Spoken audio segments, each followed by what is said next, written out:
יש נקודה שחוזרת לי כל הזמן בראש, מגיע לקדוש ברוך הוא שאני אעשה בשבילו מה שהוא רוצה. פשוט מגיע לו. הגמרא אומרת במסכת יומא, אדם שחוזר בתשובה מיראה, וזה דבר נפלא, תדעו לכם. כשאדם מתקן משהו, זה מתנה שהקדוש ברוך הוא נתן לנו בעולם, שגם כשאדם הגיע לשאול תחתית, אדם שעשה את המעשים הכי גרועים בעולם, אומר רבי נחמן מברסלב, חס ושלום, היצר הרע ברגע שהאדם נופל, הוא מחכה רק דבר אחד, שהוא יתייאש. הוא מחכה שהבן אדם יגיד, אני אבוד. ועל זה אומרת הגמרא, אם בן אדם חוזר בתשובה, מה זה חוזר בתשובה? עשה מעשה לא בסדר, חוזר בתשובה, אפילו מערער בלב שלו תשובה, אומר, ריבונו של עולם, וואלה, הייתי לא בסדר, אני מבקש סליחה. באותו רגע נמחל לו כל העוונות. הכל נמחל.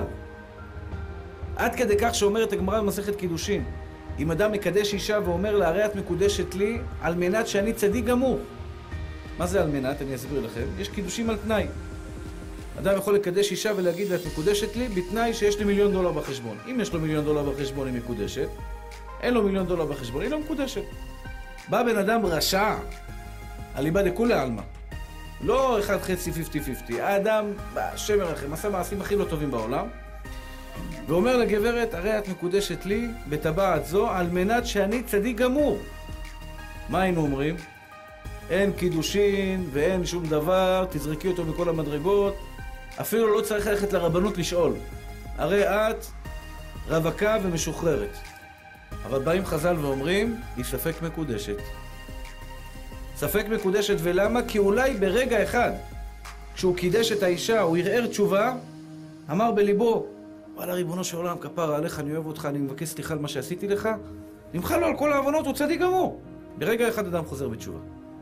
איזה מתנה. אם בן אדם היה פוגע בי, יום אחרי יום, יום אחרי יום, יום אחרי יום, מה הבא, למה לי? תודה רב, אני מבקש סליחה. זהו? זה כל מה שיש לך להגיד לי? אתה צריך 15 שנה עכשיו לבוא לבקש סליחה, להתחנן, אולי בסוף אני אסלח. ככה בן אדם. אבל הקדוש ברוך הוא שטבח והתעלה שמו, איזה אהבה יש לו. איזה אהבה יש לו לבנים שלו, זה לא, אי אפשר להבין. בן אדם לא בסדר, לא בסדר, לא בסדר, לא בסדר. יום אחד אומר, ריבונו של עולם, טעיתי. מבקש סליחה. מבקש סליחה, אומר לך הקדוש ברוך הוא, בוא בני, בוא, אתה צדיק גמור עכשיו.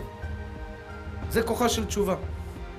אומרת הגמרא, אדם שחזר בתשובה, הגמרא מביאה הרבה מעשיות עם רבי אלעזר בן דורדיה, שהלך הלך לכל מדינה ומדינה, חיפש שם לעשות את העבירה הכי חמורה שאפשר.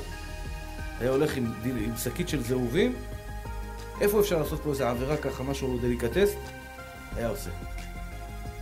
עד שפעם אחת פגש איזו גברת אחת שנתנה לו מוסר.